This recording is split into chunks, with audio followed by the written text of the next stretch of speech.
pivotal moment for me in my life was when I was in my early 40s, and it's a journey of faith. I accepted Jesus Christ as my Lord and Savior in my early 40s, and my wife did as well because she's part of this journey, and it changed our life to where I was working, as I mentioned, in the corporate world, and felt the Lord tell me to quit my job. And at the time, my wife and I, we had 4 kids, 2 were still at home, and with her permission, I quit my job without knowing what I was going to do next. So Community Housing Solutions is celebrating their 20th anniversary this year. But we had a really interesting beginning and some struggles early on, of which I can see now how my business experience really helped in the nonprofit world to framing and structuring the organization the way it is today. The Aging Gracefully program is a special kind of program or subset of our home repair program. If a homeowner is over the age of 60 years old and has activities of daily living that they're not able to do, which means things that might cause them to fall or not be able to live in their home. We're trying to help older adult homeowners stay in their home instead of having to go to a nursing home, which for these folks that we work with on a limited income, their choices are not that great for the type of care that they would have available.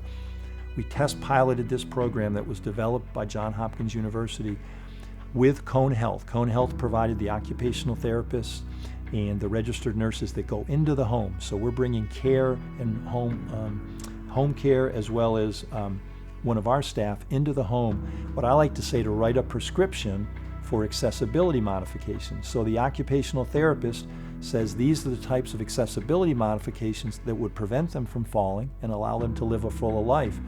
The nurse is evaluating the health conditions and things that might be aggravated by the home, and they're provided these visits at no cost for a 5-month period, both before and after we do the accessibility modifications.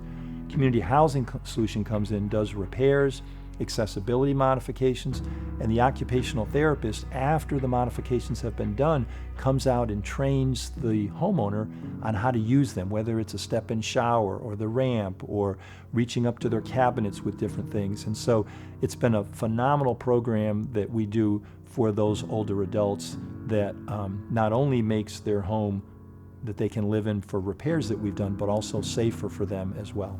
Community Housing Solutions home ownership program, where we build new homes for people to qualify if they have a limited income and move into the home, has had a huge impact on people's lives. And one of the special moments I have when I get to go to the closings with these homeowners, our programs are strategically set up within the City of Greensboro, the City of High Point, to meet specific needs where we can partner with them.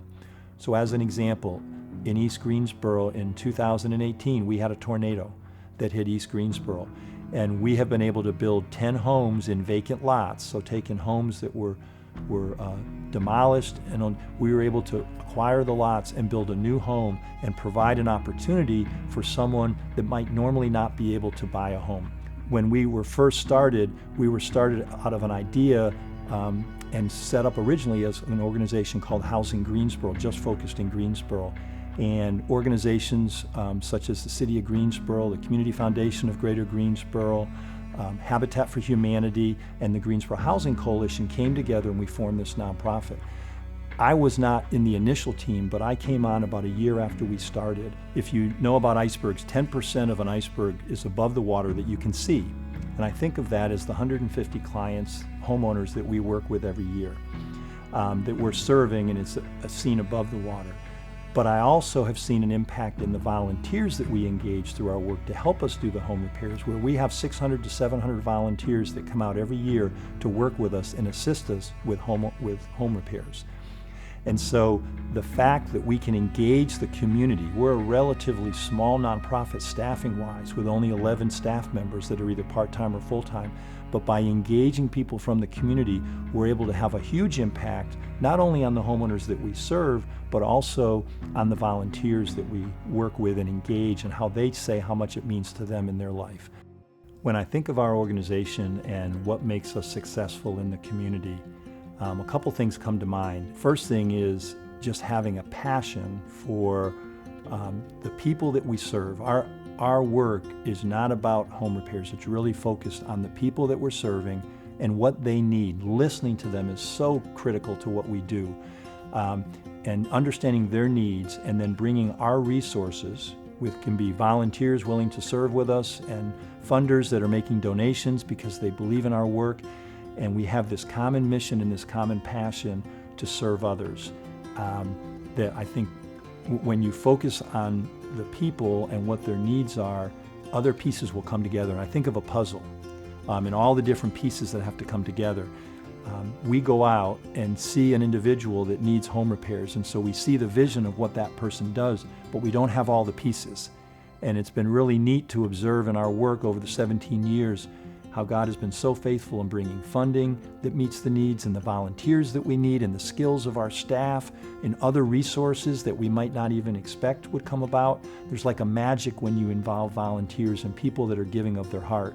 Our homeowners say all the time, Gene, your organization really loves on me. That's why we have the heart in our logo, is because the homeowners experience this love that they wouldn't experience if they were paying for the services. But knowing that someone was out there giving of their time to serve on a home repair project means just an amazing amount to the people that we serve. And so I think anyone that's out there that has an idea of serving, whether it's doing housing, and volunteering with us, which there's opportunities to volunteer in doing home repairs, or someone that may not have the ability to do that but really feel a real strong heart to how important home ownership and having a home that you can rest your head on every night and feel safe. There's obviously ways to donate through our website, but I would just challenge folks as you think about ways that you can give back, because when you serve that kind of service to others, you actually are blessed many times more than the homeowner is, just by knowing that you're doing something that you're gifted at, and you're serving someone to either a person or a need that you feel a real strong connection to.